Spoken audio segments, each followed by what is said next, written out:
We just mentioned Harrio. It's a me, a Harrio. Oh, fuck.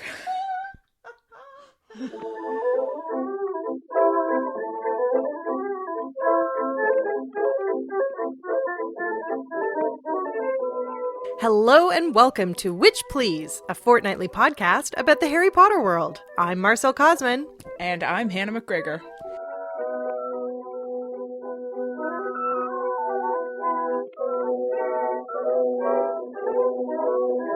And welcome to part 3 of our discussion of the 7th Harry Potter book, Harry Potter and the Deathly Hallows. This is it. The last book. We're done. Podcast over. See you never, witches. That's right. There are definitely no more movies after this. No more material for minisodes or extended universe episodes. Absolutely nothing left to discuss about Harry Potter. Get ready for an extra long episode because we need to get everything out of our systems. So, for the very last time, let's start out with the sorting chat. Everybody dies. Oh my god, everybody died. I read the last 350 pages of this book entirely in one sitting yesterday, and I finished the final page and closed the book and just had to sit quietly for a while feeling deeply emotionally devastated. It's really something, because the first chapter we read, so in the last episode we discussed right up until the end of the Deathly Hallows chapter and started in Malfoy Manor. So this segment started off with Dobby dying, and then just elevated that body count. Holy shit. I cried when Dobby died.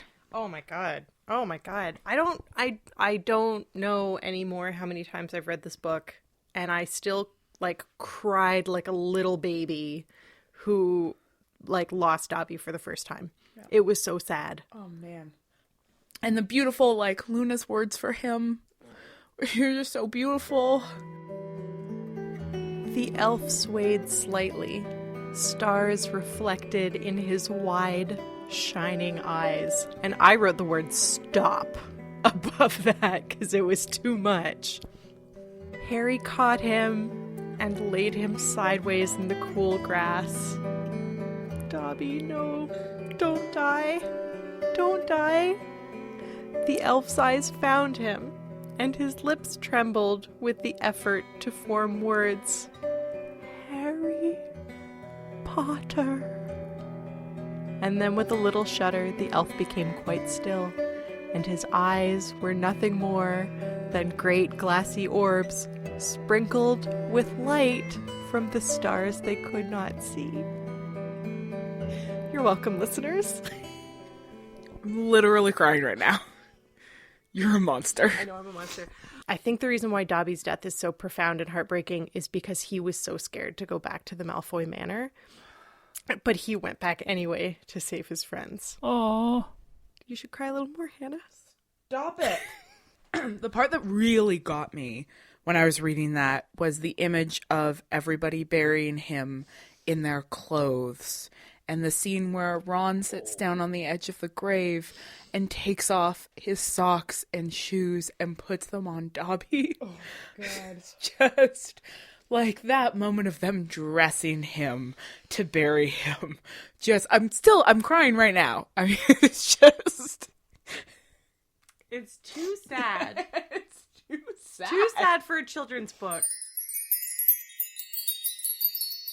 So the next major loss that we sustain, I believe, is Fred. And this one actually made me cry harder. And it was because, again, this is my first time reading this book. I wept quite hard at Percy's reunion with his family.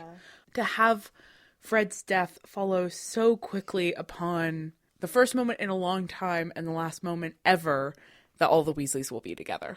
And they get such a brief reunion. And then it's Fred and Percy together, which was in a lot of ways more powerful, I think, than if it had been Fred and George together. Oh, yeah. Because it was like the family back together, and Fred saying, Percy just made a joke. And Fred saying to Percy, like, oh, I haven't heard you make a joke in ages. And it's right in that moment. And it's just, you know what? You know what, Rowling? What did the Weasleys do to you? I can't remember where I heard this. Maybe it was one of those internet meme things, but someone somewhere pointed out that the Weasley twins are only apart twice in the entire series, and the first time is when George's ear gets cursed, and the second time is when Fred dies. Obviously, it's their fault. You should have known better. You should have learned. Never split up. Oh, if I can. Yes, please. The reunion when Percy gets there. I know we're going to talk about Fleur later, but I want to give Fleur the biggest shout out in the history of time for being as uncomfortable with silences as I am. Because when Percy arrives and the Weasley family is just like shocked, the book says there was a long moment of astonishment broken by Fleur turning to Lupin and saying, in a wildly transparent attempt to break the tension, "So, how is little Daddy?" And then Lupin just being like, yes, yep, no, we're definitely going to go with this. Oh, I have a picture. Do you want to see the picture? But that was also, it's a moment of comic relief. Yeah. Lupin's going to die really soon. That moment when he looked at that picture, that's probably the last time he's ever going to see his kid. Oh, God. Yeah, you're welcome.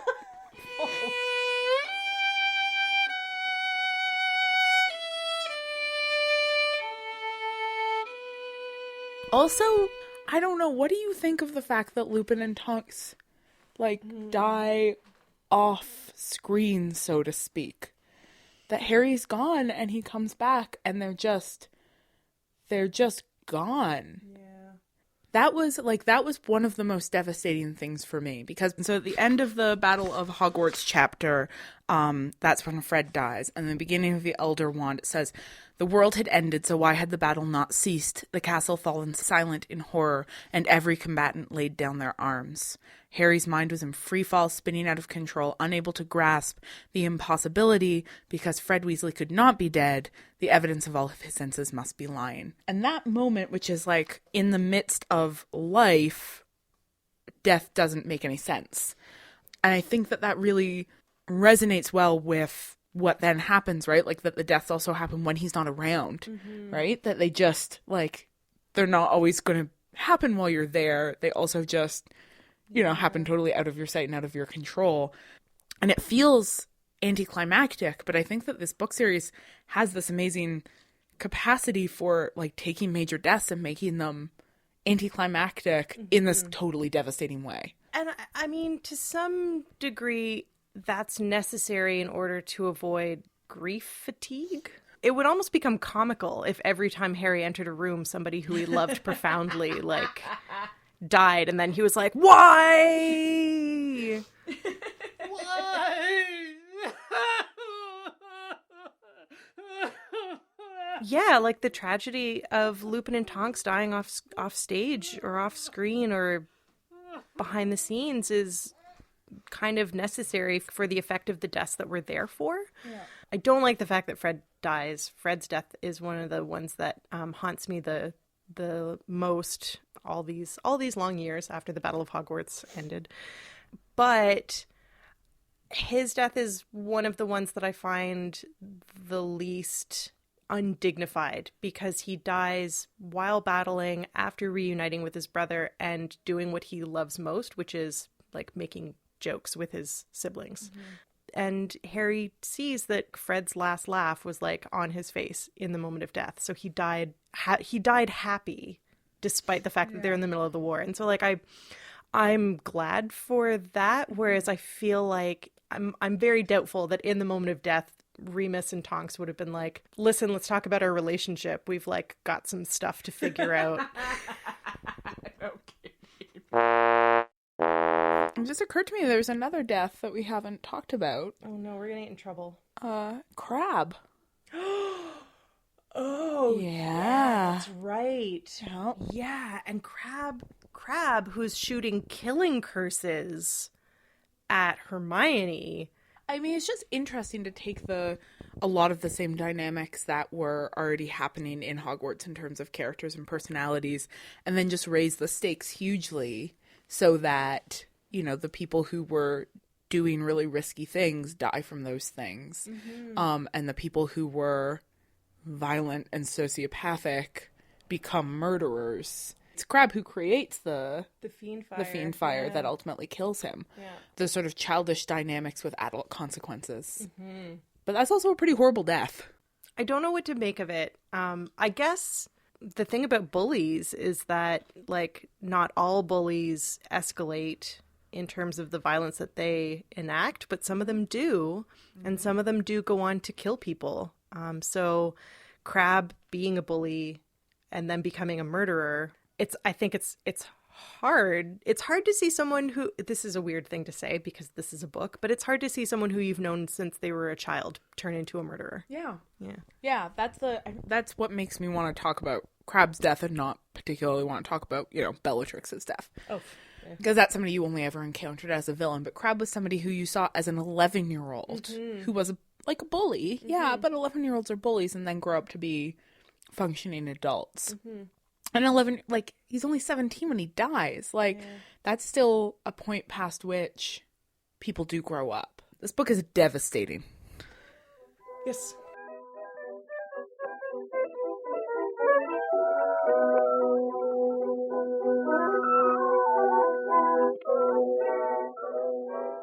Okay, well, this is it. Our last chance ever to talk about print culture and the materiality of text. Let's, I guess, pay our final visit to Flourish and Blots. I don't have anything to say. Yeah, I mean, there's not a ton, right? Like, this last part of the book has all of a sudden lost its interest in print culture. But that's also, I think that's significant in some ways because the first 2/3 of the book are all about mediation and mediated relationships and distance, right? Like Harry's distance from Dumbledore and how their relationship is mediated via text, Harry's distance from Lily and how that's mediated through the letter he finds. But also our protagonist's distance from the action of what's happening and how that also needs to be mediated through textual representations. Right. And the final third of the book is about contact and immediacy and direct experience. And so text doesn't play that role anymore, right? He gets to see his mother. He gets to say goodbye to Dumbledore. Like, he gets all of those encounters. There's one moment, and it's a moment that really struck me because in some ways I feel like it's sort of an artist's statement, that it is a sort of commentary on the book series as a whole and what they've been doing. Dumbledore says, "His knowledge remained woefully incomplete, Harry. That which Voldemort does not value, he takes no trouble to comprehend. Of house elves and children's tales, of love, loyalty, and innocence, Voldemort knows and understands nothing. That they all have a power beyond his own, a power beyond the reach of any magic, is a truth he has never grasped." Which is a claim about the particular power that resides in children's literature. Which is a claim itself about this series of texts and about taking children's stories seriously and about treating them as powerful stories, but also as deeply political stories. That also seems like a really powerful claim to me that can reflect on the series as a whole.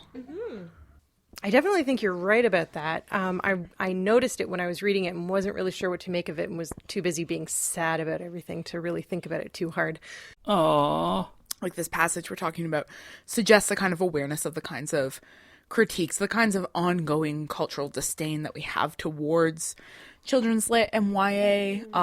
I mean, you still see that douchey white guys write op-eds in newspapers and magazines all the time talking about how the rise of YA reading amongst adults is a sign of like both intellectual and moral failing because YA fails to be, you know, adequately morally sophisticated and complex. Yeah, Yeah, so it's interesting at the end of this series to have that kind of defense, saying outright, people who don't take children's stories seriously are the same kinds of people who don't take children seriously, but who also don't take all kinds of subjects seriously, like house elves, and therefore should not be trusted.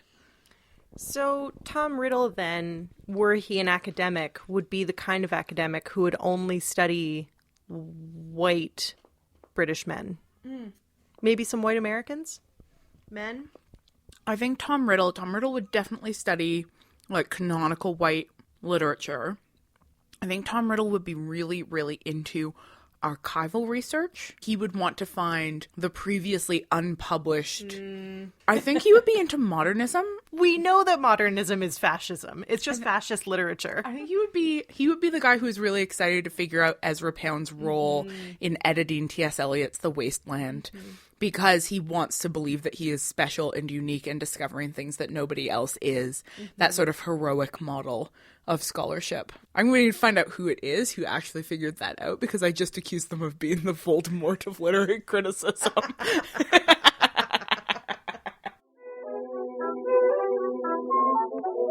Are you ready to get 100% of your critical reading skills out of your system? Because this is our last chance to talk about Harry's limited narrative perspective in The Boy Who Narrated. I would really like to start by saying that I found all throughout the book, but especially in the segment when they go to Gringotts, I found the fragments of what's happening in the wizarding world underneath Voldemort's ascension to power incredibly haunting and much more disturbing than if the book was taking place like directly in the midst of that like shift in social dynamic. In particular, we now see what has happened to those wizards and witches who have had their wands taken away from them by the Ministry.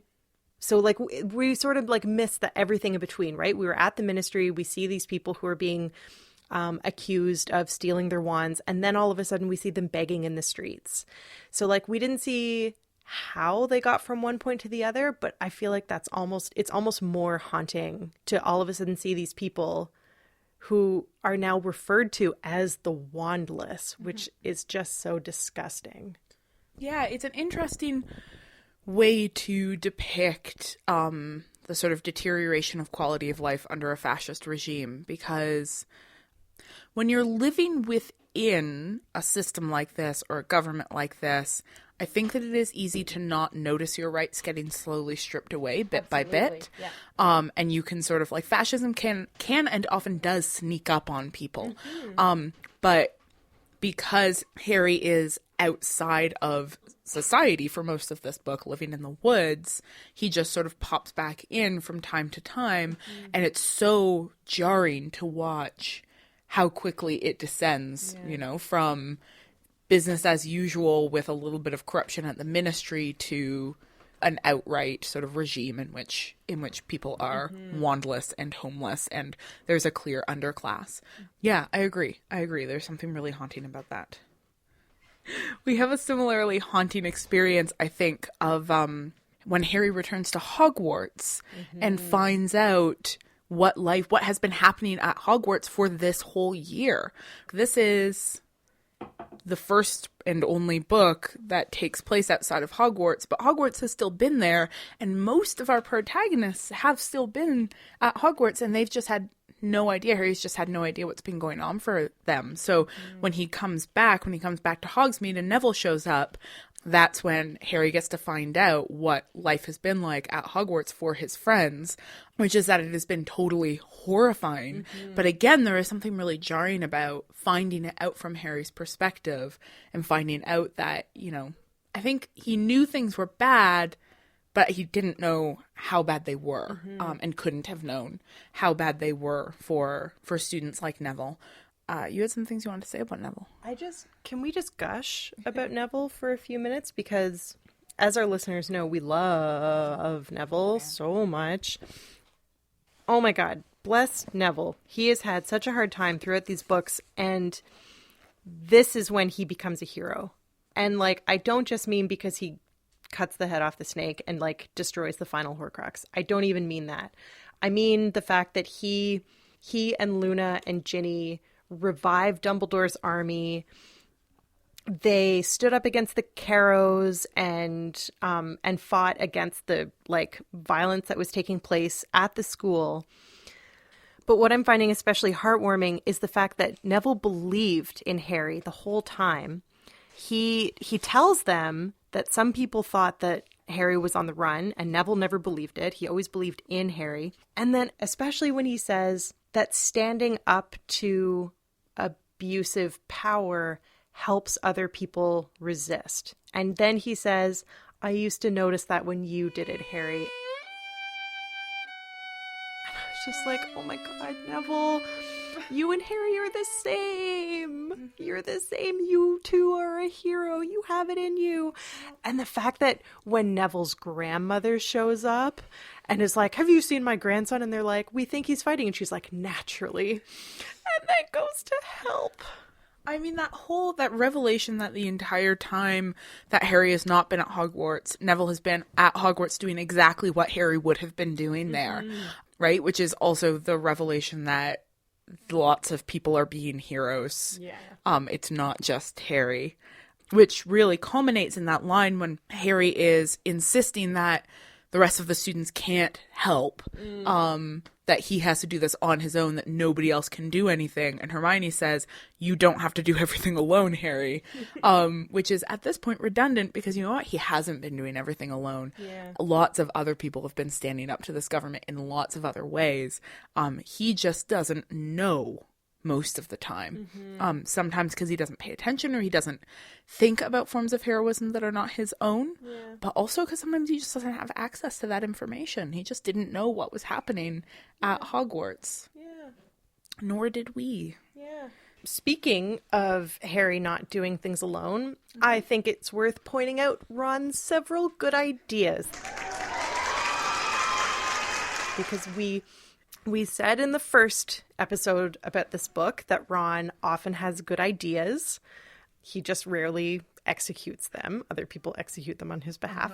But in this section, Ron has, I marked 3, but I can only remember 2 off the top of my head. And one is in this moment when Neville is like, we want to help, or all of Dumbledore's army is there and they're like, we want to help. And Harry's like, I have to do this alone. And Ron is like, we don't have to tell them that you're looking for a Horcrux, dude. You can just, like, ask for help. You don't have to tell them everything. Good idea, Ron. That's a great idea. And then Ron's other really good idea is going to get the Basilisk Fang to destroy the Horcrux. Like, oh my God, Ron. Yes, good. Yeah. Good. It's so amazing to me that that Horcrux, Helga Hufflepuff's cup, is destroyed again. I keep saying off screen, but like it's destroyed. Yeah, off. It's off camera. Like Harry is doing something else, and then he can't find Ron and Hermione, and then he finds them again, and they're like, "Hey, no, we went into the Chamber of Secrets. It was really cool. Like Ron figured out how to speak parcel tongue." And then we got into the chamber and we found the basilisk fangs. And then I decided Hermione really earned her chance to destroy a Horcrux. And so she destroyed it with the fang. It was all very exciting. And you didn't see any of it. We have one of the sort of journeys that both that Harry has been making, but that we as readers of the series have been making alongside him, is increasing awareness of the limitations of his perspective, which really culminates in these kinds of scenes where major plot points are happening and characters just leave and then come back and are like, no, something really important happened. You weren't there. Yeah. Yeah, so one of the important through lines we've been tracking through this particular book is Harry's crisis of faith in Dumbledore. That he has gone back and forth from originally having, a huge loss of faith in Dumbledore, and then really sort of wanting to have that restored, but not being sure how he can get back to believing in him and believing in his authority. The thing that triggers him renewing his faith in Dumbledore is Wormtail. Oh, yeah. Killing himself when the silver hand that Voldemort has given him strangles him because of his moment of hesitation, which is something that Dumbledore told Harry to anticipate, that Wormtail might not be a total villain and might have a change of heart. And so that moment when something that Dumbledore said came true then becomes a sort of re-triggering of Harry's faith. There's a moment where they're at Shell Cottage and he is thinking about the various ways in which Dumbledore has been correct. And he thinks, you gave Ron the Deluminator, you understood him, you gave him a way back, and you understood Wormtail too. You knew there was a bit of regret there somewhere, and if you knew them, what did you know about me, Dumbledore? Am I meant to know but not to seek? Did you know how hard I'd find that? Is that why you made it this difficult, so I'd have time to work that out? So thinking that maybe Dumbledore knew all about the Hallows, but didn't tell Harry because he didn't want Harry to go after the Hallows. He wanted him to focus on the Horcruxes. And so that sort of reinterpretation of everything that's happening from the perspective of faith, because faith is it's a methodology, it's a lens of reading. All of these events mean something really different if you believe that Dumbledore is the sort of moving hand, the invisible hand, if you will, behind all of it. And then that faith is challenged really substantially when he meets Aberforth, which, holy shit, that was a total revelation to me because I've never read this book and I don't remember the movie very well, and I totally thought that eye he was seeing in the mirror was Dumbledore, and I was like, where is Dumbledore? What's happening? And then it was totally Aberforth and it blew my mind. So Aberforth tells Harry the story of their childhood and of what Dumbledore was like, and that really does shake Harry's faith again, right? It's this moment again of sort of crisis. There's a very funny line from Aberforth. Harry says, he left me a job, and Aberforth says, did he now? Nice job, I hope. Pleasant, easy, sort of thing you'd expect an unqualified wizard kid to be able to do without overstretching themselves. Ron gave a rather grim laugh. Hermione was looking strained. It's like, And then on the next page, Harry thinks, he had made his choice while he dug Dobby's grave. He had decided to continue along the winding, dangerous path indicated for him by Albus Dumbledore, to accept that he had not been told everything that he wanted to know, but simply to trust. He had no desire to doubt again. Because doubt shakes you from your path. Doubt makes you wonder whether the path is a path at all or a random series of events. From the perspective of faith, the things that you're doing have meaning. From the perspective of doubt, it's a random series of events without a happy ending.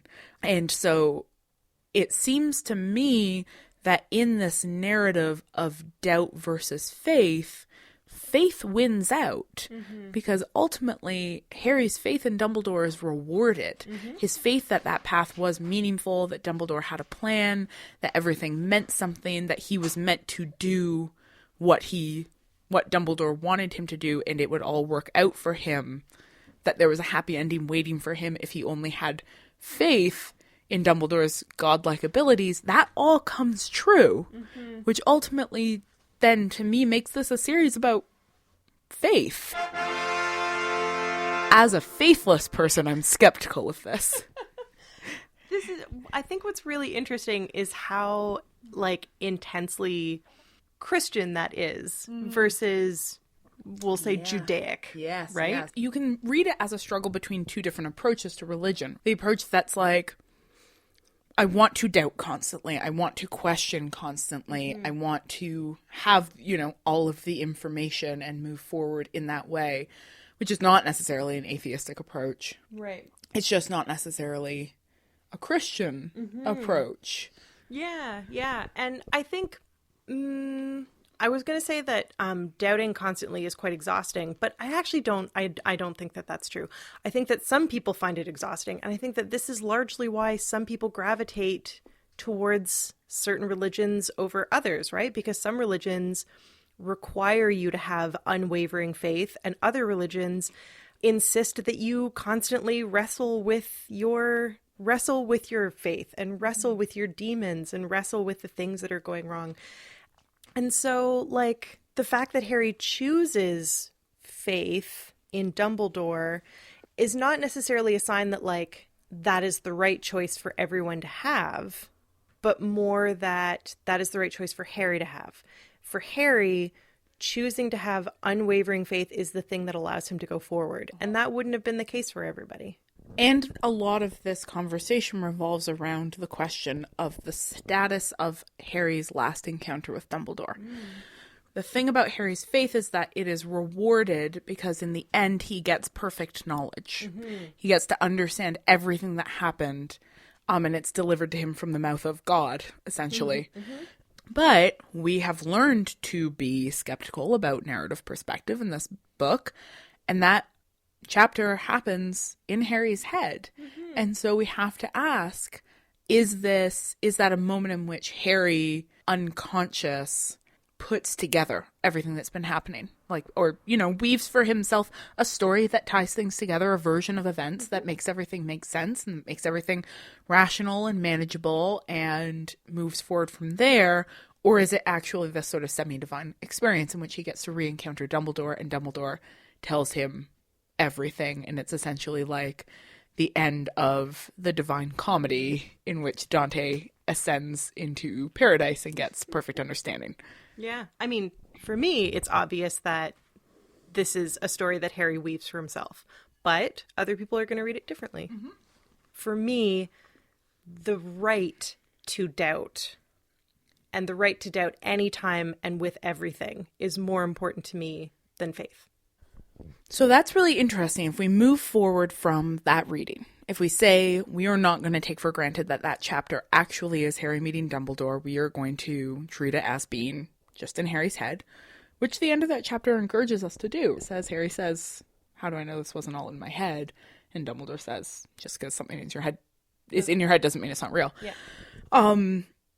So then the other significant aspect of the book that really bears on our reading of that chapter, or that our reading of that chapter will bear on, is the question of the status of heroism and of Harry as this sort of messianic figure. So in that chapter, Harry finds out that Dumbledore himself was not righteous enough to unite the Deathly Hallows, and Harry is the sort of chosen one who is able to unite these three objects properly and to use them all properly because he uses them in the right way, which means, that this was ultimately a series about a special, unique, chosen hero who is more powerful than the two most powerful wizards in the world, who can unite these three special objects and use them to save the world and purify it.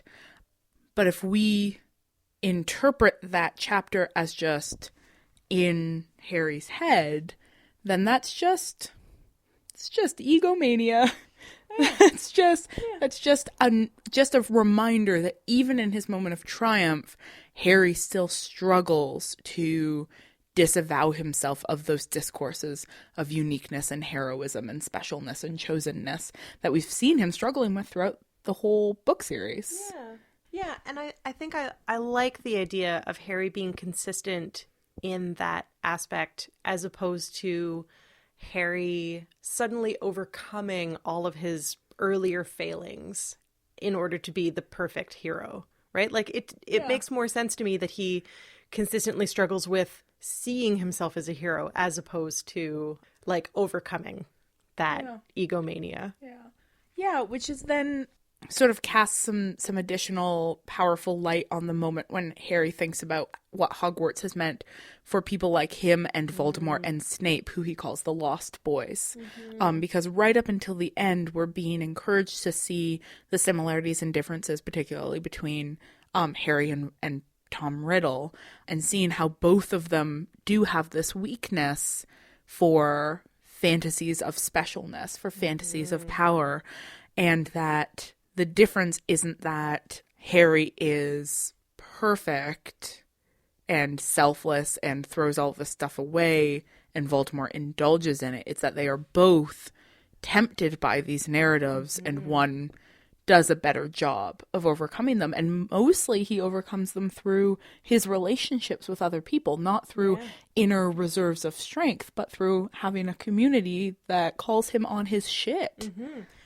And having the polar opposite there in front of him to see what would happen to him if he made those choices, right? Tom Riddle is, for Harry, he's an ever-present reminder of the logical extension to Harry's bad choices. Yeah, absolutely. And we get a couple of really concrete examples of that. One is just this amazing revelation that Tom Riddle's belief in himself as having a special relationship to Hogwarts and having plumbed secrets of Hogwarts that nobody else had ever figured out. And Harry's like, oh my God, how will I possibly figure out the things that Voldemort figured out? And then all of a sudden he's like, wait a minute.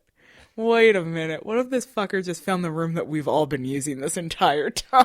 Yeah, and like, God bless Ron when they go in there to find the diadem, and Ron's like, he thought he was the only one to find this room? It's literally full of other people's shit. It's like, what did you think it was, Tom?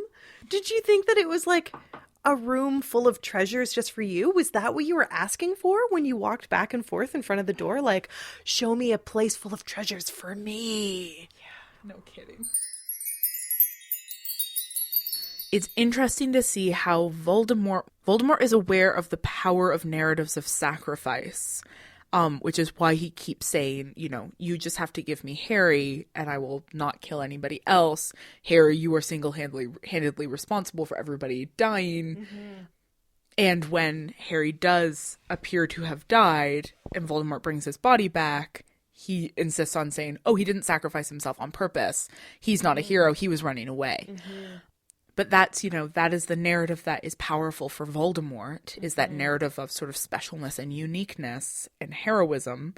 But we see Harry giving into it, right? He keeps thinking about all the people who have died for him, as though Voldemort wouldn't have killed anybody if Harry had not been holding out. The whole battle is actually just the battle for Harry. Yeah. Harry.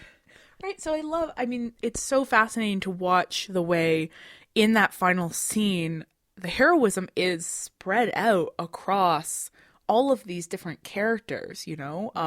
Mrs. Weasley kills Bellatrix, Neville kills Nagini, Ron and Hermione destroy as many Horcruxes as Harry does. Like, it is a team effort across the board. But right up until the final moments, Harry still just struggles to stop seeing it as his story, as his special journey, as him being this chosen one, in a way that is both fascinating, I think makes these texts a lot richer and a lot more nuanced, but also then makes sense about, because there isn't a sort of a straightforward revelation at the end where Harry's like, and then I realized it wasn't all about me and I wasn't special and I wasn't the only person who could use the Hallows and everybody can use them and I'm not the final master of the wand. Actually, Hermione's better with this wand. Because that never happens, readers are also not given an easy way through to challenging this idea of Harry as this messianic figure. Yeah.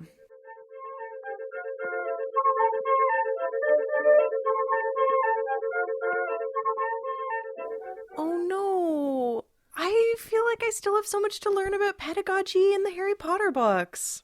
Well, I guess that's just too damn bad though, because today's the final day of potions class.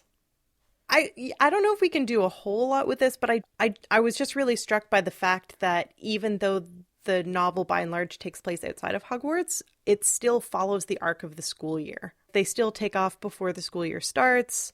They go through all of their stuff during the school year, and then when they would otherwise be having exams, they're having a battle. Yeah. I do. I think that's really significant because ultimately, you know, this whole book series is a series about education and about the role that a school plays in these people's lives. It's no coincidence that the epilogue is the moment when they're sending their kids off to school, right? Like, this book series is about Hogwarts and the role that it plays in these kids' lives. And so despite the fact that Hogwarts is absent from the vast majority of this book, it's still the structuring principle behind the narrative. It still is structured around the school year, and it still culminates in this momentous scene at the school, right? And it has to happen at Hogwarts. That final battle couldn't have happened anywhere else. It really had to happen there. It's the sort of completion of his education. Though my guess is that realistically they probably had to go back to school the next year. I should say so. Like, defeating Voldemort doesn't make you, like, accredited to be some kind of professional. You don't just, like, then go on to be the chosen one forever. That's not a job. You need qualifications, Harry. Go back to school. So there's this great, when Harry does return to Hogwarts, we learn a lot about the professors in this final chunk of this book, about all of the professor characters as people. And we get to see sort of Harry's relationship with them as somebody who is not at school anymore, and who's sort of relating to them more as an adult. And I think one of the first sort of powerful representations of that is the scene where he's under the invisibility cloak and he's watching McGonagall and Amicus Carrow have a confrontation, and Carrow spits in McGonagall's face, which is a super disgusting thing to do. And Harry loses his shit and uses the Cruciatus curse. It's not the first time he's tried it, but it's the first time it's worked. Because it's the first time you meant it. Because it's the first time he meant it. Exactly. Because Bellatrix told him when he tried to use it on her that it doesn't work if you don't really mean it. And that's amazing because, like, you would think Bellatrix had just killed Sirius. Mm-hmm. And so to think that he is more meaningfully angry at Amicus Carrow for spitting in Minerva McGonagall's face than he was at Bellatrix for killing Sirius. I mean, I recognize that difference is also Harry is older now. He's seen more shit. He's more aware of the stakes. He's gotten a little darker. But it's just his love for McGonagall is really beautiful to me. Oh my God. There's also in that section when she and the other professors are talking about how to like the defenses that they need to put up. And both Slughorn and Flitwick are like, well, we won't be able to hold him off forever. And Professor Sprout is like, but we can try. And she and McGonagall like give each other a look of grim understanding. And it was this moment where I was like, women know what's up in a way that men don't. And it's incredible. Yeah, they really do. The one last badass professor moment that I want to mention is the moment when, right in the heat of the battle, and it's just a little aside, Fenrir Greyback is going after Lavender Brown, and Trelawney knocks him out with a crystal ball. And it was that moment, just the fact that it was Lavender Brown and Trelawney coming to her rescue was really powerful to me, because the relationship between Lavender Brown and Trelawney as student and teacher has been infantilized and mocked by Harry as a narrator. It was, divination was a silly subject that girls liked, and Lavender Brown is our quintessential silly girl character, and Trelawney is a silly teacher, and it's all deeply dismissed. But that moment in which Trelawney comes to Lavender Brown's defense suggests to me that even though Harry was not paying attention to or valuing that relationship, there was a relationship happening between that student and teacher. Lavender's engagement with that subject was meaningful to Trelawney, and she cares about her students, and she saves her, and that made me really happy. I was also really struck by the fact that Trelawney must have exceptional aim. So, Harry uses the Cruciatus curse successfully for the first time, but that's just the first example of many, because right after that McGonagall uses the Imperious curse. Later on we see Mrs. Weasley using Avada Kedavra. There's a lot of protagonists using unforgivable curses in the Battle of Hogwarts. What do you make of that? Well, McGonagall says we duel to kill.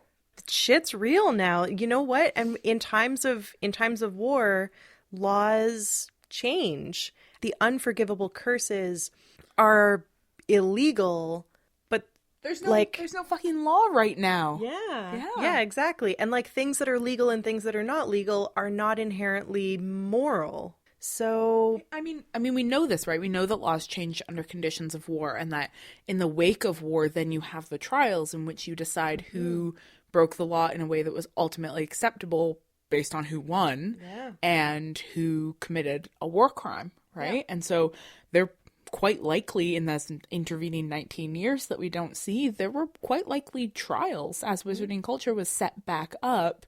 And they had to figure out who was a criminal and who wasn't. It's significant that Malfoy is there at the train station at the end, right? That there were forms of complicity with Voldemort that were clearly ultimately forgiven. And I think rightly so. I think what we see happen to Malfoy is the abuse of a child, not somebody being evil.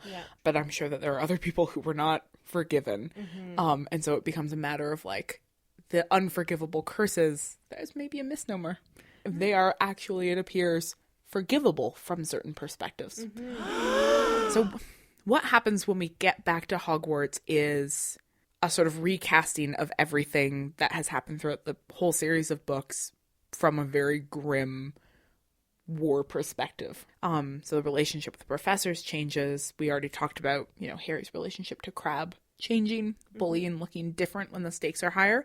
But we also get the attitudes and differences between the houses getting played out in a very real way, right? Like we've known all along that the other three houses didn't really like the Slytherins, and Slytherins are kind of shitheads, but that gets a lot realer in the moment when we see not a single Slytherin stay behind to oppose Voldemort.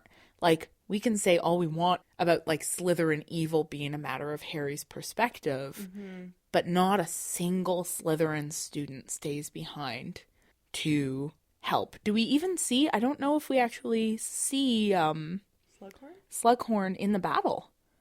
I thought he was there at the end. Maybe. But I honestly cannot remember. I really don't. It all happens very quickly. Yeah. I have to say that this disappoints me. So throughout this podcast, we have worked really hard, I think, to separate what Harry thinks about the Slytherins from what is objectively true about the Slytherins based on textual evidence. And the fact that none of them stay behind, it disappoints me because I know that this is a world where there's magic, but I just don't think that that's especially realistic. I think it is really unrealistic that everybody in the Slytherin house is like, well, I'm out. If Voldemort wins, that's bully for me, you know? Yeah, like everyone, like, I guess that means there are no Muggle-born Slytherins, or that if you are a Slytherin and Muggle-born, you believe that, it's still in your better interest to side with the house. It just refuses a level of complexity I think would have been interesting. Yeah. I'm not surprised that not that many Ravenclaws stuck around because Ravenclaws are nerds and nerds don't like to fight.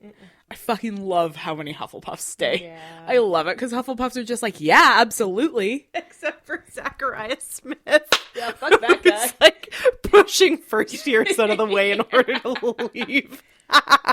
You know which Ravenclaw does stick around? It's our boy. It's Anthony Goldstein. I think that it's really important to remember how brave Hufflepuffs can be. Because we attribute bravery entirely to Gryffindors. But Hufflepuffs are characterized by loyalty.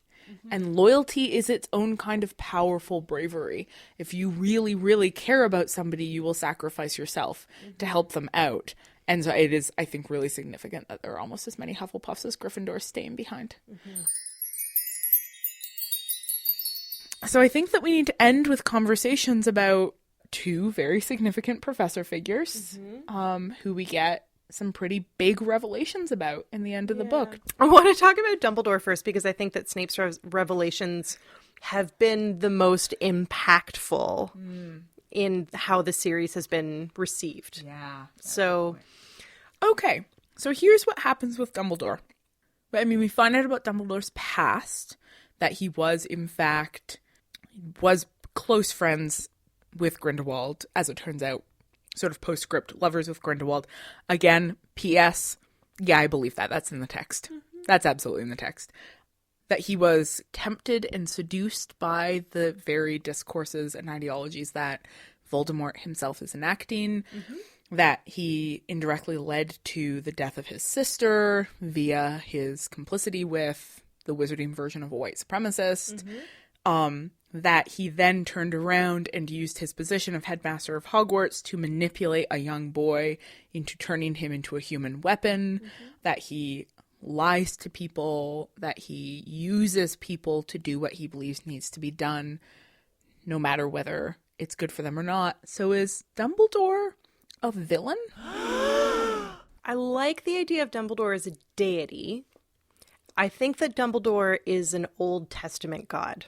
You would. I do. Dumbledore is like a fierce, mighty, terrifying, awesome in the like terrifying sense of awesome. Yeah, like awe-inspiring. Yeah, Dumbledore is that kind of person. So does that make him a villain?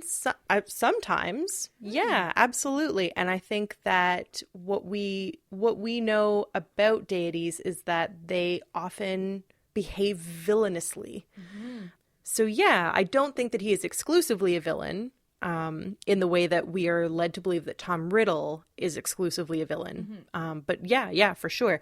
I also stand by my position from way back that Dumbledore is a Slytherin. Because I remember at the time you were like, I think he's a Hufflepuff. And I was like, I'm really interested in that. But like at this point... Slytherin, oh god, yeah. He will use people however it's necessary in a way that is not particularly brave. Because he makes other people do his dirty work for him. Like, he's so manipulative. And, you know, particularly if we think of that chapter where Harry meets with Dumbledore as in Harry's head, you know, that leaves us just with this image of Dumbledore as just a brilliant, powerful, almost omniscient figure who just uses people as pawns. And that the final outcome of what he has done is good. Like, it results in Voldemort's downfall. But in the meantime, like Dumbledore says, you know, he didn't anticipate that Voldemort would think that he had to take the Elder Wand from Snape. And he's like, yeah, that didn't really work out how I'd planned. It's like, Snape fucking died because you made one small mistake. Because when you play a game with people's lives, then if you make a tiny error, people die. But on the other hand, a lot of people who would have died didn't die because of the things that Dumbledore did, because of the way he set things up. So yeah, I like your reading of him as like that Old Testament god. He's like, listen, 40 people go into the desert, not everybody comes out. That's how that story ended, right? Yeah. I also want to mention, so there's this, again in that conversation, Dumbledore says to Harry that he could never let himself be Minister of Magic because he had learned from his own youth that he was too easily seduced by power and couldn't be trusted with it. Being the headmaster of Hogwarts did not prevent him from wielding an inappropriate amount of power. Had he meaningfully believed that he was somebody who needed to be separated from power, he would have chosen a different job than headmaster of the school where every single witch and wizard in all of the UK is educated. Like, that is not a convincing passing up of power, Dumbledore. No, not at all. I think that this might transition us into talking about Snape, but I also think it's worth talking about how, like, viciously Dumbledore manipulates Snape, right? Oh, Jesus. I mean, the memories we see in the Pensieve, like, the way he treats Snape is vicious. And it is really interesting because when we have had memories of Dumbledore defending Snape, or just seeing Dumbledore defend Snape to Harry, to other characters, Dumbledore has seemed very on Snape's side. But, like, behind closed doors, Dumbledore clearly does not think that Snape is a good guy. Like, he treats him like crap. I wonder if Dumbledore is like, you guys need to go easy on him because I have been brutal. Like, trust me, he's suffered. I made sure of it. Okay, so Snape. So when we were just sort of shooting the shit before we started recording, you, Hannah, had pointed out, I think you were correct, that anyone who reads Snape as a romantic hero read the series wrong. Oh, sure did. Oh my god. I've never really understood the sympathy for Snape and the sort of the way in which people are attached to the narrative of Snape and Lily. I mean, that line where, you know, Dumbledore finds out that Snape's Patronus is a doe, and Snape and Dumbledore are talking. This is one of the memories. And Snape has found out that Dumbledore is planning on killing Harry, letting Harry die. Whatever. Potato, potato. And Snape says, I've spied for you and lied for you, put myself in mortal danger for you. Everything was supposed to be to keep Lily Potter's son safe.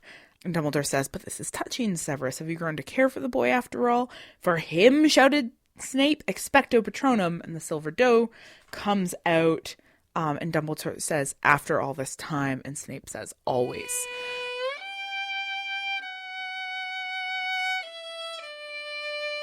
And that, you know, that sort of undying nature of Snape's devotion to Lily Evans is a romantic story for a lot of people. Snape and Lily's relationship is a messed up, abusive relationship of a person who is, again, a sort of anti-Muggle-born supremacist, a violent character, vicious towards Muggles, hateful, who treats Lily as an exception when she says to him, you are doing terrible things, you are siding with terrible people, be better. And he ignores her. He makes no effort to grow as a person. He ultimately supports the regime that directly leads to her death. And in the wake of it, doesn't meaningfully become a better person, just remains fanatically devoted to her as an object he wanted to own and never got to have. And his, you know, his heroism, insofar as it's heroism, ultimately to me reads as selfishness. There's no kindness in it. There's no empathy in it. There's no learning in it. There's no growing in it. You know, his dying words are, look at me, because he wants to see the eyes of the person who he wanted. I'm sorry, guys. I know that this is going to, for a lot of listeners, that this is going to not sit well with you, because I'm sure for a lot of you this is a beautiful love story, but it just grossed me the fuck out. I agree with you. Probably more moderately. I do agree with you more moderately, and I want to complicate your reading. How dare you? I know. Just like a little bit, though. Just a little bit. And I'm pointing out that Snape's been abused. I was going to start with that.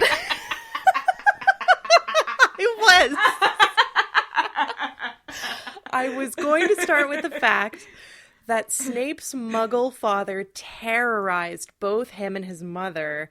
And I think that is like a really key factor in his hatred for Muggles. And it's not one that I excuse, but it's one that I understand. So like at the same time, if we think about the way that Muggles have stood in for other kinds of othered groups, you would never extend that to be like, well, so-and-so's person of color father terrorized him and his mother, so therefore his racism is acceptable. You would never say that. So it doesn't make it okay. It's also more acceptable in him as a child, right? When you see this poor child, you know, his moments of viciousness against Petunia, for example, are pitiful and sympathetic. And yeah, his bullying at the hands of the other boys at Hogwarts makes him a sympathetic character. But then he loses Lily, and it breaks his heart, and he turns against Voldemort and the Death Eaters and becomes a spy for Dumbledore and does an incredibly dangerous and complex thing for the rest of his adult life in honor of the memory of Lily Evans, while continuing to emotionally abuse Muggle-born students at the school where he's a teacher. Yes. And that's the breaking point for me, is that if Lily Evans could see the way that he was behaving towards his students in his capacity as a teacher, it would horrify her. He does to Hermione exactly what he did to Lily to make her turn against him. Yeah. He's learned nothing. So the other thing that I want to say is that I don't buy into the Snape holding on to his love for Lily. I get why people think that that's beautiful in the like way that people think that Heathcliff and Catherine or Rochester and Jane Eyre are like beautiful love stories, which I don't understand. That doesn't make any sense to me. But like whatever, people are into abusive love stories as a thing, so fine.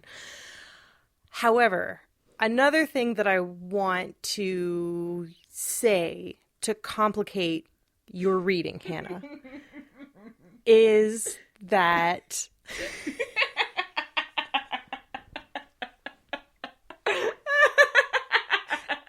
if I may be so bold.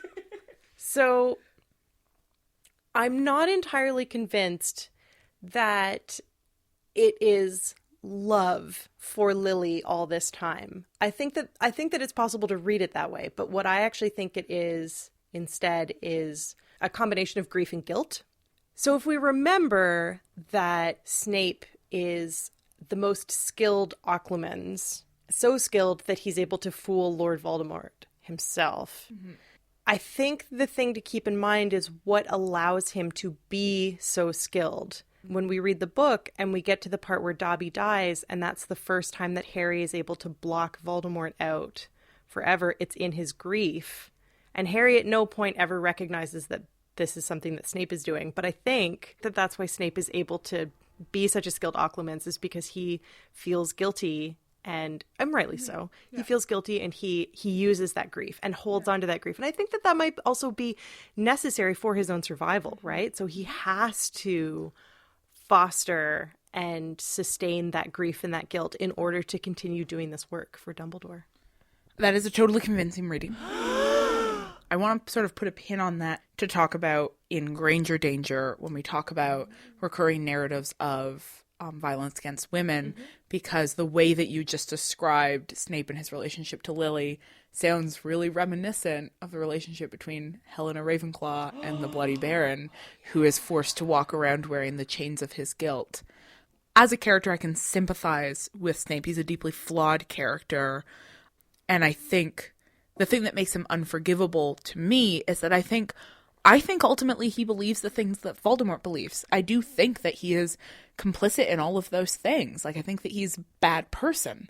I think that his ability to work with Dumbledore does come out of a selfishness. Yeah, when Snape is saying, I don't tell anybody that I loved Lily and that this is why I'll protect Harry. And Dumbledore says, oh, you don't want anybody to know about the best of you. And I was like, is this the best of him? He's really good at magic. That might be the best of him. So good at potions, right? So it's just super good. Yeah. Super good wizard. I am suspicious of the ways in which the fandom has picked up the character of Snape and celebrated him as this sort of romantic hero.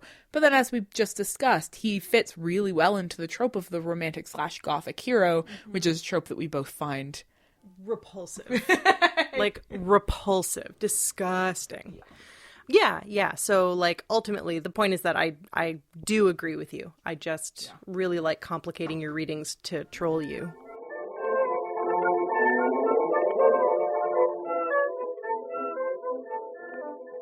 It's funny how you can get nostalgic even for things that are kind of terrible, Like, even if it's full of giant spiders and systemic oppression, I still just want to go for one last walk in the Forbidden Forest. Yeah, let's talk about Fenrir Greyback. Because we have two werewolves in this series. We have Remus Lupin and we have Fenrir Greyback. And they are two polar opposites. But the way in which they are treated by their respective communities are quite similar, right? Like, we never really see people abuse Lupin, but we see the effects of their abuse. Yeah. We see Lupin lose his fucking job immediately the second somebody knows he's a werewolf. But we see the way that Bellatrix Lestrange treats Fenrir Greyback, right? Like, in the chapter Malfoy Manor, when he's there, even the Malfoys, like, initially don't even apparently recognize him. And he has to be like, oh, you know who I am. I bet your son. He's a werewolf now. Okay, so for one, he's disgusting. He's like a disgusting sexual predator. The way that he talks about Hermione and how he enjoys the softness of the skin. Like, that's so gross. He's so gross. And also then the fact that when they're at Malfoy Manor, Bellatrix Lestrange forces him into a kneeling position. It's pretty, like, the way that she treats him is pretty vile. He's also really vile. These two things, they don't cancel each other out.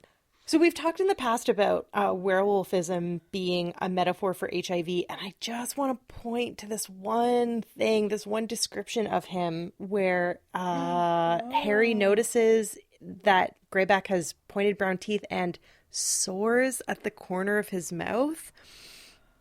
And it's just such a, like, really clear and disturbing metaphor for, like, sexual predation and a lack of decency. Like, it's really... It's like... So it's the image of the sores at the corner of the mouth are an image that's associated with STIs or with HIV and AIDS. And it's using that, like, a sort of symptom of a disease or an infection as shorthand for a sign of viciousness or evil or moral corruption. I mean, it's doing exactly the thing that you've been pointing out, but it's doing it in a very disturbing way, which is, again, we've talked about the way that this book tends to use shorthands to make characters legible, shorthands that are themselves really politically problematic. Yeah. And, like, the thing is that, like, he's bad and he's evil. We could have just left it at pointed brown teeth. That would have been sufficient. But the fact that it's drawing on, like, infections that he has acquired that are similar to infections that people acquire through sexual contact is, like, really bothersome to me. It, like, really makes me uncomfortable. Yeah. Like, pointed brown teeth is like, you're a werewolf. The long yellow fingernails, like, he makes people uneasy because, unlike Lupin, who attempts to pass, during the day, Fenrir does not make any attempt to pass, and so he is monstrous appearing to other people. But the sores are just... That's not a werewolf trope. No. That's an illness trope. Yep. I just had this moment where it occurred to me how similar Greyback sounds to Bareback. Oh, no. And you know what? That could have been an accident. There were no accidents. So speaking of horrifying turns of phrase, let's talk about house elves in this final portion. But then we also need to talk about, like, the final outcomes of Hermione's series-long defense of house elves. Is it the fact that it culminates in her making it with Ron? Yeah, it's that thing. It's that thing that ultimately politics become a way for two white people to fall in love with each other, not the happy conclusion of Hermione's protesting the state of house elves is that Ron finally shifts from mocking her for it to also thinking about house elves and worrying about them, and then that is the thing that leads to their first kiss. Yeah. She rewards him with her hot bod. There's no reference to them after that. Are they all freed? Are the centuries of internalized oppression that makes them consent to their own slavery overcome via this one battle at Hogwarts when the next generation of students goes to Hogwarts? Do they go to a Hogwarts where they take turns doing kitchen duty because they need to make their own fucking food? Like, what? Does anything come of this?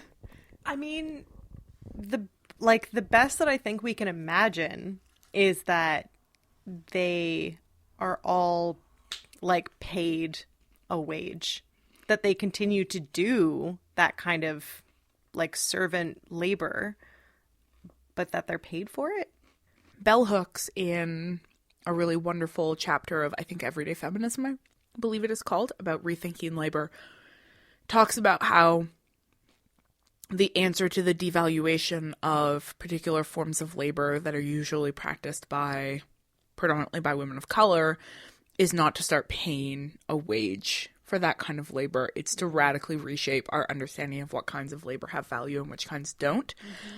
And that paying the house elves to continue to live secretly in the basement and cook for all of these students who never have to think about where their food comes from is not going to produce any meaningful revaluation of the labor that they're performing. No. But is a realistic outcome in the capitalist system that we live under. Thanks, capitalism. Let's talk about masculinity and grief. Okay. Let's talk about how sad it was when Dobby died and the way that the men Dealt with their sadness. Yeah. The men, it's Luna who finds some actual language to articulate what Dobby meant to them. What the men do is dig a grave. And they dig it without magic because they want to feel it. That moment where Harry is like using his wand to like painfully stroke by stroke etch an inscription into the grave, and then he says, Hermione could have done it more gracefully, but he wanted, it's this implication that like women may grieve more gracefully, more eloquently, more decorously, but like men's grief is gritty, it's dirty, they use their hands to grieve. It was a bit like, I understand that like masculinity is a trap and that these are all male characters who have been raised within a sort of heteropatriarchal culture that makes forms of grieving inaccessible to them, and that these are the forms of grieving that they have available. But it was so emphatically masculine, the way that they were expressing their grief. Mm-hmm. No, you're totally right. Yeah, so we also need Jew Watch, the longest fucking Jew Watch of all time. Are you ready for this? I think so. Are there any Jews in this book? Well, as we mentioned, Anthony Goldstein makes a cameo, so that's great. And there's a lot of like deep interacting with goblins that happens. And you know what? Everything that Anthony Goldstein does to like make Jews not goblins in this series is undermined by the incredibly Semitic representation of Griphook and like what we come to learn about goblins as a people in this section.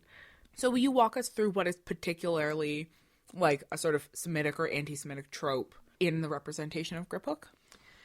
Yeah. So there's lots of stuff that we've talked about before, which remains constant, right? Mm-hmm. So his like swarthiness, his short stature, his his hooked nose, his skill with money, all of those things remain constant. There's also the fact that he won't eat the same food as everybody else in Shell Cottage and requires a special diet. Which, when I read that, I was like, could you... could we just not... For those who are not super familiar with Orthodox Judaism, what that read to me was that he requires kosher meals. Mm-hmm. However, truly kosher abiding people would never eat from the kitchen of somebody who is making treif meals, which is non-kosher food. Nevertheless, the fact that Griphook requires separate meals served to him separately, the fact that he won't eat with the Gentiles, for lack of a better term, and the fact that he needs separate food separate from the Gentiles is just such a deeply anti-Semitic representation of this goblin. So there's that. And then there is the quick education that Bill gives to Harry about how goblins understand ownership. And it's not a direct parallel in any way, but it really rung through as a kind of Shylock-esque lesson in lending. In money. It's lending. It's about lending. It is. Yeah. It was 100% about lending and about the fact that if you cross the Jew with whom you have struck up this deal, he will cut your flesh off. He will take a pound of flesh. And if you die, so be it. That's your fault. It's like Jews believe in lending things, and they're the ones who believe they are linked explicitly. I mean, goblins are linked explicitly to lending, while wizards are linked explicitly to ownership. And clearly one of those is treated as more legitimate than the other. It was a troubling read. Yeah. This is the thing that I'm trying to sort of work through in the representation of Griphook is the reason why Griphook trusts Harry in the first place is that Harry is somebody who, like, he's an unusual kind of wizard, somebody who treats non-wand bearers with decency. Mm-hmm. And yet, Harry's dislike of Griphook throughout all of their interactions is palpable. So it's like Harry wants to be good and decent and compassionate and understanding of difference, but consistently, when he comes face to face with meaningful forms of difference, with different understandings of the world, he responds with discomfort, with revulsion, with dishonesty, with disrespect. I do not understand why at no point Harry suggested to Griphook, like, we need to use the sword to destroy two things. Just two things. Could we just use it to destroy those two things and then I will give it to you? At no point. He was just like, I'm just gonna be really unclear about when he'll get it back. Like, Harry, no, that's a bad idea. And the thing that, we have been discussing goblins as trading on a lot of anti-Semitic tropes, and I think that is the strongest and clearest reading, but the discussions of ownership and different understandings of ownership actually also made me really think about conflicts in intellectual ownership and cultural ownership in relations between Indigenous and settler culture, and the way that different cultures have radically different understandings of ownership, and the response to that on the part of the white imperial subject tends to default to dishonesty, to manipulation. And, the fact that ultimately that Griphook steals the sword when he gets a chance and takes off was like, yeah, absolutely, Griphook, you were right. They were going to fuck you over. Mm-hmm. Like, they were absolutely not going to hold up their end of the deal.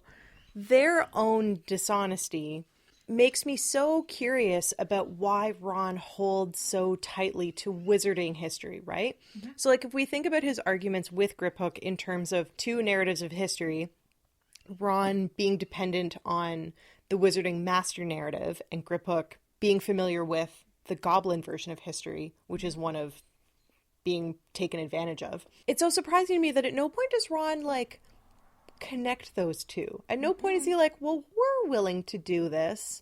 No. So maybe Godric Gryffindor did steal the sword. But then the other really significant thing that happens is that they steal the sword back. Griphook gets the sword and reclaims it according to goblin understandings of ownership. And then Neville pulls that fucking sword out of the sorting hat. Yeah. Yeah, I think we can blame Godric Gryffindor for putting an enchantment on that sword that will prevent it from ever going back into the hands of goblins. And so we can say that Godric Gryffindor is a fundamentally thieving monster. Yeah, but then that also ties into this larger narrative that's only being alluded to here, but this problem of the special status of wizards and their possession of wands, and the idea of wizards as having this special form of magic that makes them powerful that they refuse to share with other people. Even though ultimately Griphook got that sword back fair and square. He took it earlier. Like, he did fuck them over, but they had promised him that sword. And he got them into that safe. Vault. Got them into that vault. But it was meaningless. That exchange was meaningless because wizards have magical power that allows them to lie to other people and do whatever they like, because that sword was enchanted to always come out of a hat when you need it. Yeah. Which then, as this is extra textual, but thinking about the revelations in some of J.K. Rowling's updates on Pottermore, that African wizards and indigenous wizards don't use wands. And that wands were a European invention. So that wands are linked not just to wizard supremacy over non-wizard others, but specifically to, like, white European wizard supremacy over all the rest of the magical community, wizard or otherwise. So that wands become this very powerful symbol of, like, a violent form of power and coercion that allows wizards to decide what's right and what's wrong, what forms of ownership count and which forms don't. Wands are the thing that lets you control the master narrative. Yeah. P.S. It's no coincidence that they're also dicks. Yeah, like that's the thing. We talk about how wands are dicks. Wands at this point very clearly are also guns, and guns are dicks. Guns are more dicks than wands are because guns are more real than wands are. Guns and wands are dicks. We'll draw you a diagram if you're still confused. Goblins and house elves and centaurs aren't the only non-magical or non-wizard subjects who we see excluded from wizarding culture by the lack of wands, because we have the wandless and this very clear sense of hierarchies between who gets a wand and who doesn't. Like, that's a driving theme of this book, is who gets access to wands and who doesn't, which culminates, obviously, in the fact that the entire final confrontation between Harry and Voldemort is about a wand and who has the right to own it. But it's ultimately about, like, which cock is bigger, because it's like, oh, well, you think that you defeated Dumbledore, but actually Dumbledore was defeated by Malfoy and I defeated Malfoy, so actually I get to own this wand and you don't, which in a lot of ways just seems to reinforce the simplistic equation of wands equals power without actually paying attention to what's been happening elsewhere in the book, which is you've seen how the sort of systemic exclusion of people from the right to have wands is a form of centralization of power around a select few. And then the other main place where we see that is the relationship between Petunia and Lily, who I felt like in those memories, if there's anybody who Snape's memories made me feel more sympathetic towards, it was Petunia. Yeah. I was like, she loved her sister and was devastated to be told that her sister was fundamentally other from her and had to go somewhere else where Petunia couldn't also go. Imagine being a little kid whose sister is your best friend and then being told, like, oh, your sister's special and she's going to go to another special school and you can't go. And that revelation that Petunia wrote to Dumbledore and asked if she could also come to Hogwarts is so fucking devastating to me. In no way legitimated the way that she treats Harry, obviously, but it certainly made her resentment make sense in other ways. Yeah. Like, if she, in order to overcome that grief, she obviously chose the path of, like, hatred. And you know what? That is a very real thing that people do in order to get over things that have made them heartbroken. We're going to transition there, but before we get there, I guess in this conversation about, like, wands equals cocks equals guns equals cocks equals wands, I guess... So, like, it's so obvious that wands are dicks in the series and that power is concentrated in, like, who has the bigger, more predatory dick. And I think that is so important to keep in mind when we're also looking at the backdrop of sexual violence that's taking place in these books. Yeah. And the fact that just because you give women wands does not mean that you have eradicated gender-based violence, right? So you give women tools that are equal to the tools that are being used to disempower them. Surprise, it doesn't actually eliminate that kind of violence.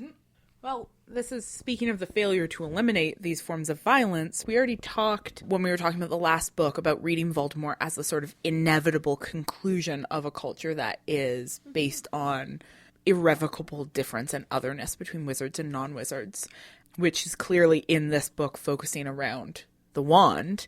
Despite Dumbledore's claim that the Elder Wand is the least of the Hallows, it's ultimately the Hallow that features in the climax of the book, so the narrative disagrees with Dumbledore. But the epilogue is the only glimpse that we get of what wizarding culture looks like after the fall of Voldemort. And it's not a utopian vision of the future. It is a return to the status quo. And in the status quo, the sort of casual animosity between Gryffindors and Slytherins, between Muggleborns and purebloods remains. And there's, that funny aside joke that Ron makes to Rose about how she better not fall in love with a pureblood because her grandfather will never forgive her for that. So that, that idea, those with wands versus those without wands, things don't seem to have gotten better. Like these basic structures of violence that shape the world that they live in, that shape the world we live in, ultimately remain. This isn't a book about making a better world. It's just a book about overcoming one particular fascist regime and returning to the status quo. Sorry, that was a bummer. Oh. Yeah, it's our last episode, so like, what does it matter?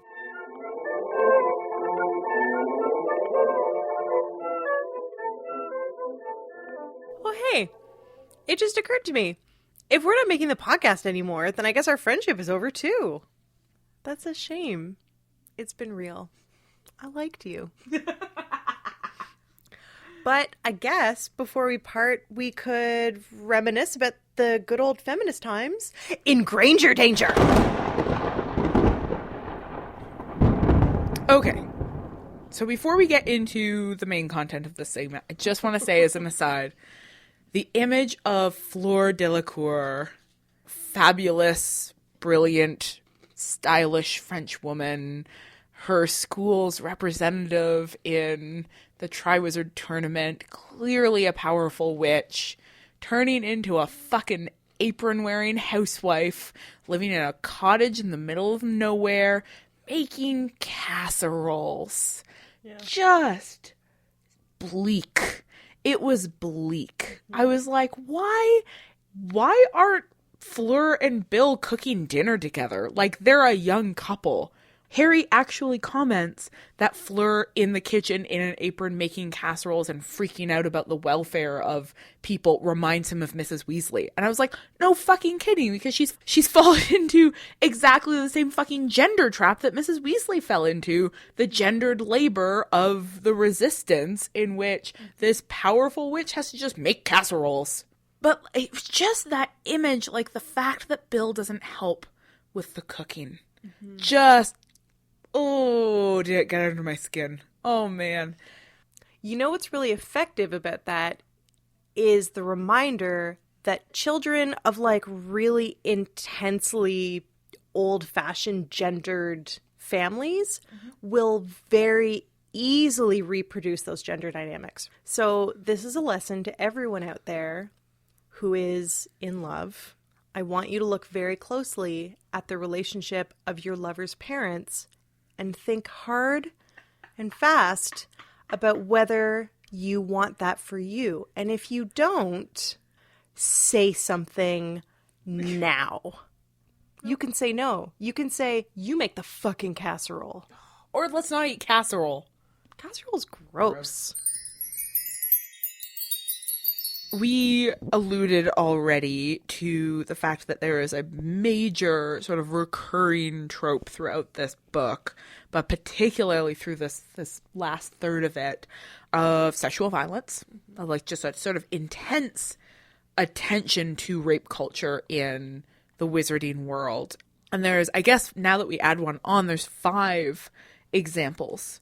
So to start off, we've got Fenrir Greyback and his attention to Hermione and the sort of naturalization of that, of those 3 children.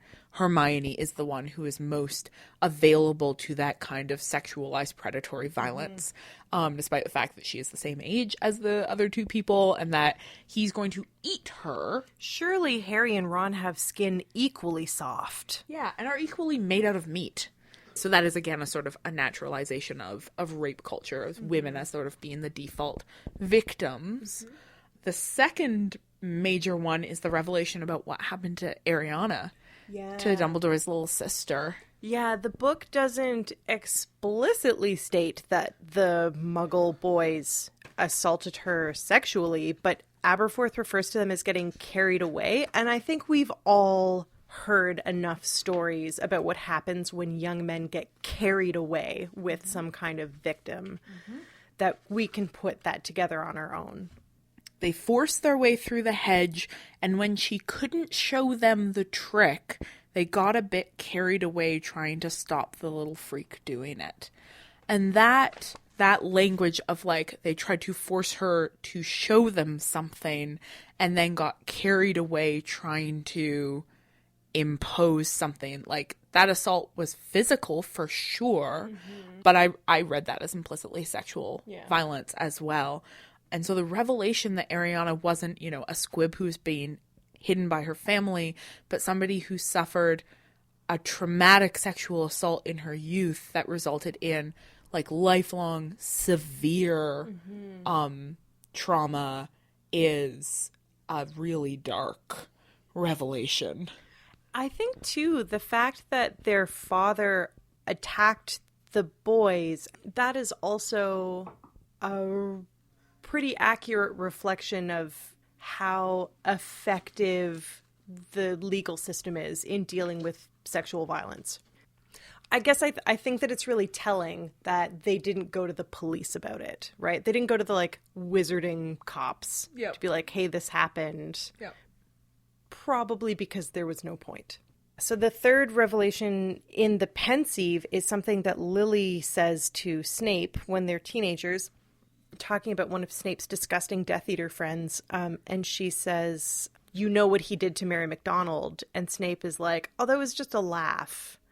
You're like, oh, that's funny. That's exactly what rape culture is. That's so, like, that is a good, solid example. Like, oh, you saw that he, like, pinched her breast in the hallway. And, like, he's just joking around. That's exactly the same thing. It's disgusting. The next example is Helena Ravenclaw's story, which I found this shocking. So Helena Ravenclaw tells the story about how she stole her mother's diadem and ran away to Albania with it, and that her mother sent after this man who was in love with her, knowing that he would be relentless in tracking her down, and that when he found her and she refused to go back with him, he murdered her in a rage, and that man was the Bloody Baron, which means that Helena Ravenclaw is forced to haunt a castle alongside the man who murdered her because she refused his sexual advances, and is forced to, like, fucking attend, like, opening ceremonies. Like they're there in the same great hall being the mascots for their various houses. Also, P.S. Slytherin's ghost mascot is a fucking murderer, which is really, really messed up. But that, like, the casualness of that story of Helena being like, yeah, no, he totally murdered me because I turned him down. And now he wears chains out of guilt, which is, as I was saying earlier, that's the fifth example, is Snape's relationship to Lily and the way that he is much like the Baron, somebody who did something really, really terrible to the woman he loved. In this case, working with the regime that resulted in her being murdered, and wears these chains of guilt, as though that helps. I think if there's one thing that leaves me angry about these books, it's the way that they hold up and reinforce romantic notions of men's violence against women. Yeah, I don't know what else I have to say other than noting these things and being like, hey guys, rape culture's a thing. Surprise! I bet you didn't know. However, so I remember back in the day we were talking about, which was the previous book that you said women were really, really important in? The sixth book, I think. Okay. I think it was the sixth book. Great. So this is the seventh book, and women are also incredibly important in this book. And it's also, it continues the trend that we've seen of Harry's shift away from a focus on his father and his relationship to his father, and increasingly towards a focus on his mother. And we really see that coming to the forefront in, you know, the fact that one of the final chapters is all of these revelations about Lily. And the closest we get, I'm frustrated that all we ever really get to see of Lily is Snape's perception of Lily. But nonetheless, I think that we do just get to see a lot about Lily as a person. I mean, I think that there's a lot to be said about the revelation that she stays best friends with Snape for a long time. You know, somebody who the rest of the school is rejecting, but she stays on the side of. But the thing that really struck me, so it's Harry has used the Resurrection Stone, and all of his loved ones have come back to him, and I just had to stop reading and weep for a while. And it goes through them, and it talks about, he sees James, and then he sees Sirius, and then he sees Lupin, and then he looks at Lily last. And it says, she pushed her long hair back as she drew close to him, and her green eyes, so like his, searched his face hungrily as though she would never be able to look at him enough. He could not speak. His eyes feasted on her, and he thought that he would like to stand and look at her forever, and that would be enough. She's also the person who he asks to stay close to him. Obviously, we both have mommy issues. No kidding. Oh, man. But that is... Here's one of the reasons why that is really powerful to me. The shitty Freudian version of our relationship with our parents says that there is something infantile, juvenile, immature about emotional proximity to the mother. Mm-hmm. That is something that you outgrow, and that particularly the sort of naturalization of boys are close to their mothers when they're young, and then they grow out of that and become close to their fathers. And this whole series reverses that in a really profound way, that when Harry is young and immature, he identifies with his father because he looks like him. He gets all these memories about how his father was fun and outgoing and mischievous, and but ultimately, it's his mother from whom he gets strength in these final moments. It's his mother who is the one he is most hungry for. She is the one who gives him the strength that he needs to do the real meaningful forms of heroism that he has to perform at the end of this book. That comes from her because she is the one who knows how to sacrifice. Yeah. Because the thing that Lily did for him in the moment of giving up her life is the thing that he has to do for the people he loves. Yeah. And ultimately finding out that he, in sacrificing himself for his loved ones, has enacted the same magic that she did, that he has learned that these incredibly feminine forms of magic that are about community and love and care are ultimately the forms of magic that he also enacts. When we sort of read that back against that, the final scene's all about cocks. But it is also about him having sort of repeated this final gesture of his mother's, and that being a really powerful gesture that allows him to keep his loved ones safe. I think it is also telling that in the Pensieve, we get that moment where Dumbledore says to Snape that he's much more like his mother than like his father. And this is the only time in the entire series that we've gotten that.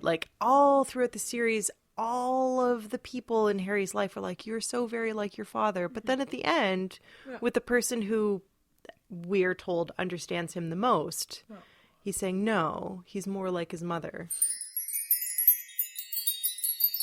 So it's Granger Danger, and we've said nothing about Hermione.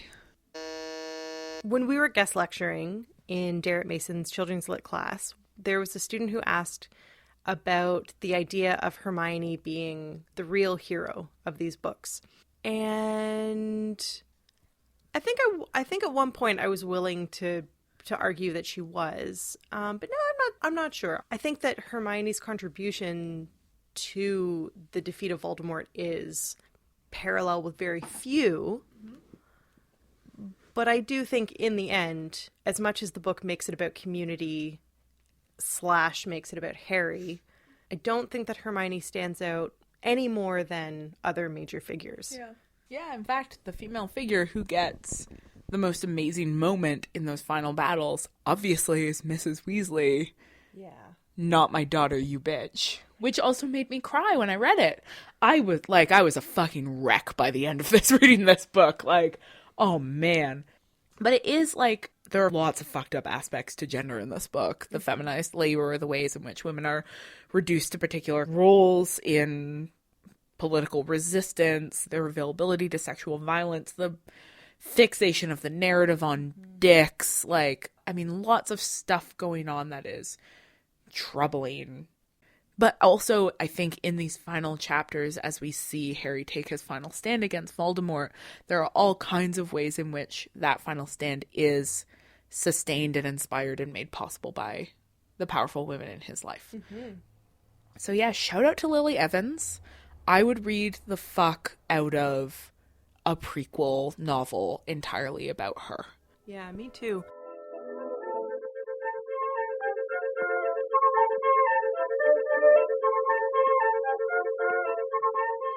I know. We've been calling the segment final all along. But today, it really is.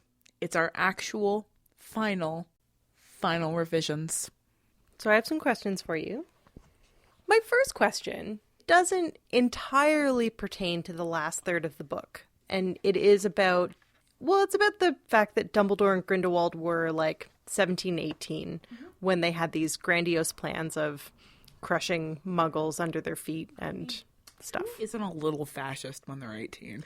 Well, this was going to be my question to you. My question was, what bad ideas did you have at 17 and 18? Like, really bad.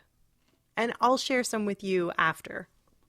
When I was 18, I loudly and proudly proclaimed myself to be somebody who didn't care about politics, who thought that they were really boring, and thought that it was totally possible to be somebody who really loved literature and didn't care at all about politics. I didn't understand my own political system. I didn't care about voting. I didn't care about understanding the different parties and their policies. I made no attempt to understand the history of colonialism, race violence, feminism. Like, you know, I sort of consumed some of that stuff via my parents, but I was not, like, I was apolitical.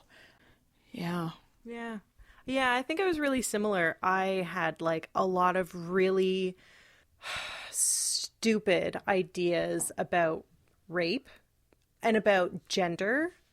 I had some like really stupid ideas about what it meant to undergo surgery to change sexes. I'm actually like, I'm really deeply ashamed of a lot of the things that I believed when I was like 18, even 19 and 20.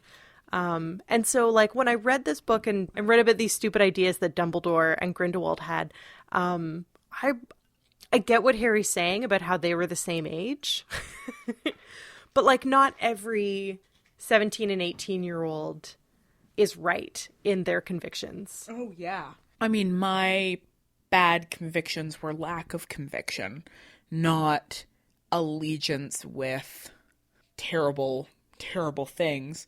But that said, when you're a white middle-class person, you have the luxury of a conviction that's a lack of conviction. Mm-hmm. And I would say being like a white settler living in Canada, a sort of lack of caring about the implications of my presence in this country is itself a form of violence. Okay, I'll only ask one other question. How do the epigraphs interact with the book for you? Okay, I'm just going to read these epigraphs. Wow, these are epigraphs about death. That's really interesting.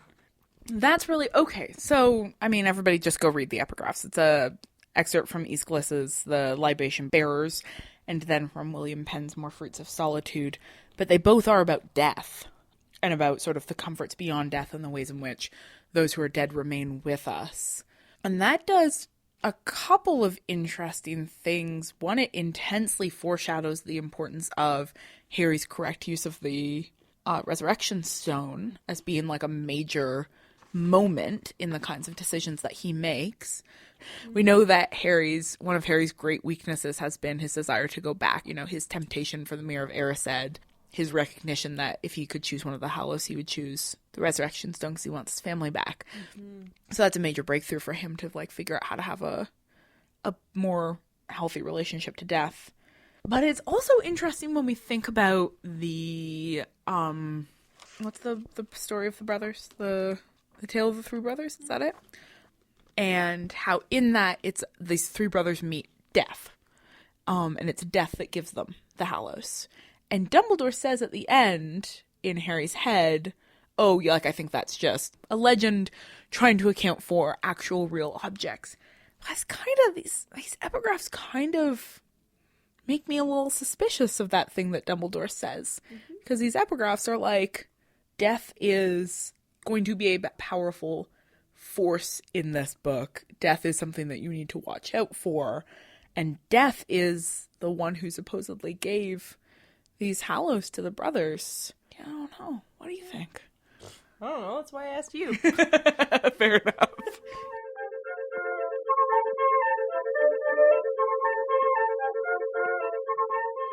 Thanks, dear listeners, for joining us for episode 13C of Witch Please. The rest of our episodes are, as per usual, available at owitchplease.ca. You can also subscribe to us on iTunes, Google Play, or whatever platform you prefer. And for the mega fans out there, you can always impress your friends and family by storing your things in a tote bag with our stunning faces on it. So stunning. Check out our merch at society6, that's the number 6.com/ohwitchplease, or through the link on our website. Special thanks as always to Trevor Chow Fraser, our erstwhile tech support and the robot of our hearts. Hi, how are you doing? And fond parting waves to everyone who's been tweeting at or about us. El Bourgon, Unquiet Brain, KRS Rambler, Libby Sometimes, Tall Man on Campus, Recently Sarah, Angela Werner 2, Jeannie Kim, Kirsten Ashley B, Katie Hazenbank, Danaloth, Triceratop, Alan Matley, Neil Politan, Serenity Then. Oh man, Serenity Then, that's so good. Serenity Then!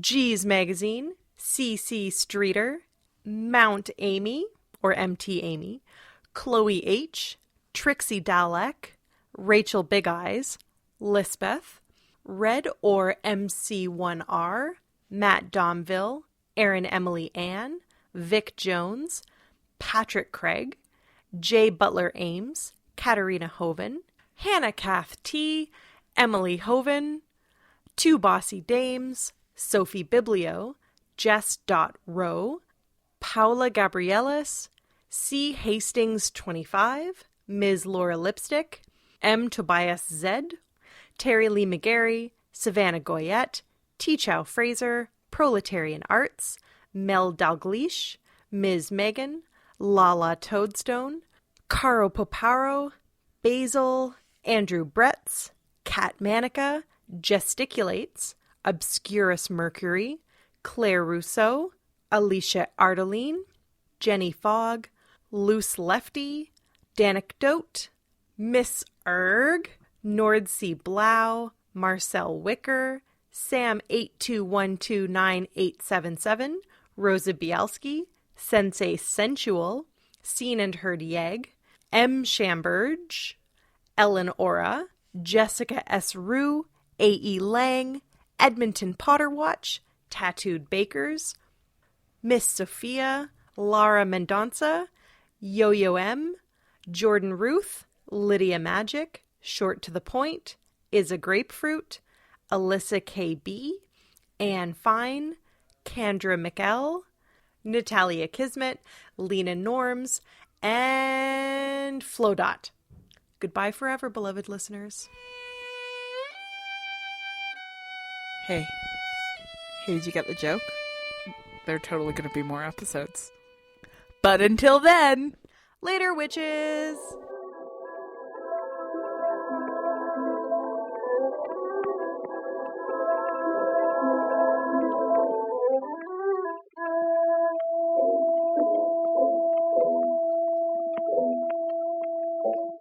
and I was like, a bead headwarts.